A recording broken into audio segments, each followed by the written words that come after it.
And so they then changed their opinion, and they revised their founding myth from the Zionist ideals. The Zionists were actually communists, or some of them were. They changed their founding myth from the realization of return to Zion to a place where Jews will be free from the Holocaust. And so the Holocaust became the founding myth of Israel. And there's a wonderful book that just came out. It's by Avram Berg, former head of the Knesset of Israel. His Hebrew is much better than mine, which consists of 3 words. He knows his history very, very well. And he basically talks about how the Israeli power elite took the Shoah and turned it into an ideology that shapes and frames everything. And so the result of that is that the Holocaust lives. I'm going to be quoting a psychologist, Abigail Abernell. She quotes Netanyahu's father. 10 minutes? Oh, great, I'll make it. Netanyahu's father, just before the recent election, we're not going back to the 1800s of Russia, he said just a few months ago, today we are facing plain and simple a danger of annihilation. This is not only an ongoing existential danger to Israel, but a real danger of complete annihilation. People think that the Shoah is over, but it's not. It is continuing all the time. The Shoah is the Holocaust. The Holocaust. The views of Netanyahu Sr. do not represent the lunatic fringe, but the Israeli mainstream. When I was growing up in Israel, things were much the same. I and everyone knew in earnest that we were always at risk of annihilation. Fear of annihilation is at the heart of Jewish, not just Israeli culture. So the point that I want to try to make here is that the Holocaust framework is the lens, the vision, through which Israelis interpret almost everything. Berg, quoting Berg. The constant stress on Israel, but Israel, like many other military societies, emphasizes a certain authoritarianism and a patriarchal toughness. Even though all women will serve in the IDF, it's still a very highly patriarchal society, and it's very, how many of you have ever been there? So you all know what I'm talking about, and okay. Berg argues that because of this militarization, he argues that the constant stress on the Holocaust has led Israel to replace the humanistic ideals of the early kibbutzim with militarism. He draws a disturbing parallel with Bismarckian Germany. The few who shared Nietzsche's views understood that German national revival at gunpoint was a poor substitute for the true national revival, such as what was needed to repair a decadent society. In such a situation, the military state would sanctify flawed values such as nationalism, belligerence, and the idealization of a national security doctrine above all others. Militarists know no other way of functioning but to manipulate people's prejudices against those perceived as others through political and social toughness. Does this sound familiar? So now the result then is that Israel is, I don't like the Israelis. Once you get once you leave the university and the academic that are much more oriented toward Europe, they're very brash and very, very rude. And I'm citing Israelis here. I mean, you can't accuse me of being anti-Semitic. Israelis have, this is Abigail again.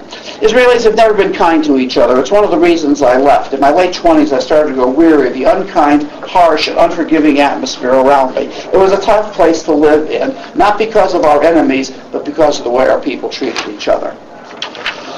Okay, I finally want to come to one more point, and which again relates to the overall point. And here I'm talking about something that anybody who's done therapy knows, that most people who are abusers were themselves abused. And not all abused children become abusers, but people who are generally were.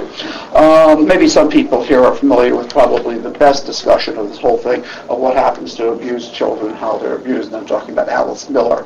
If you don't know her, you should. She's really terrific.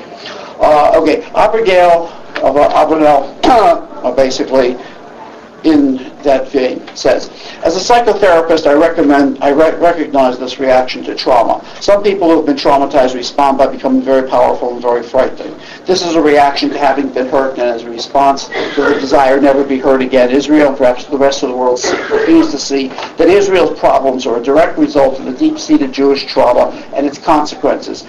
Israel's response to trauma was to arm itself to the teeth to become an incredibly aggressive country while perpetuating inside and outside the myth of victimhood and goodness. Unfortunately, this isn't a good or wholesome way to live. It is a way to live that perpetuates inner conflict, that leads to isolation and invites animosities from others. It is hard to spread goodwill and kindness in the world when the world is based on an adversarial foundation. While it is true that what is true for individuals can be true for societies. Israel had a chance to heal its traumatized Jewish past, but instead chose to perpetuate the trauma and pass it on to subsequent generations. The very creation of the State of Israel is a reaction to trauma. If you understand the dynamics of trauma and the solutions people try to find it, you can understand why Israel's existence has always been fraught with trouble. The fact that Israel has never used its educational system and national institutions to facilitate healing from trauma is sad, but not unusual. Trauma is the very foundation of who you are, something most people, let alone entire cultures, are prepared to do.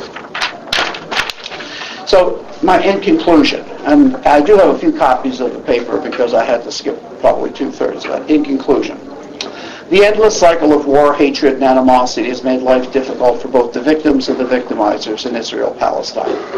Given the domination of Holocaust ideology, its colonization of everyday life, its sedimentation within identities, which is the same point that Richard was making about how ideologies become within the person, the militarism that it has engendered, together with its authoritarianism and patriarchy, there seems little chance of transformation.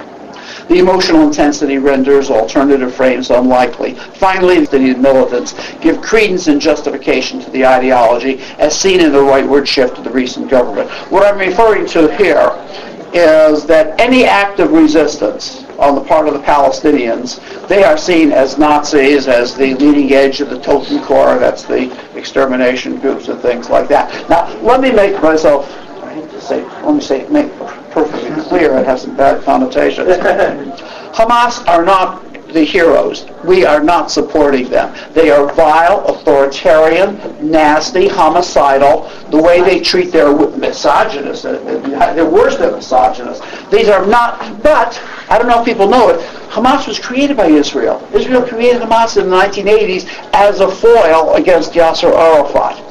If Hamas had dangerous weapons, they would use them. Do not kid yourself. If they had the capacity to cause real harm. The point is that Hamas has grown powerful because of Israeli policies, of the way they have crushed and oppressed and humiliated the Palestinians. The emotional intensity renders alternative frames unlikely. Okay.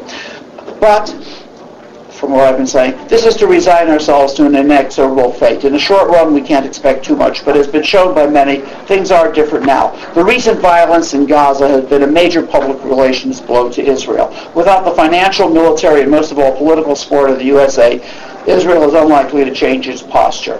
But given the recent shifts of the Obama-Clinton team, given growing support for a two-state solution, there will be more and more pressure.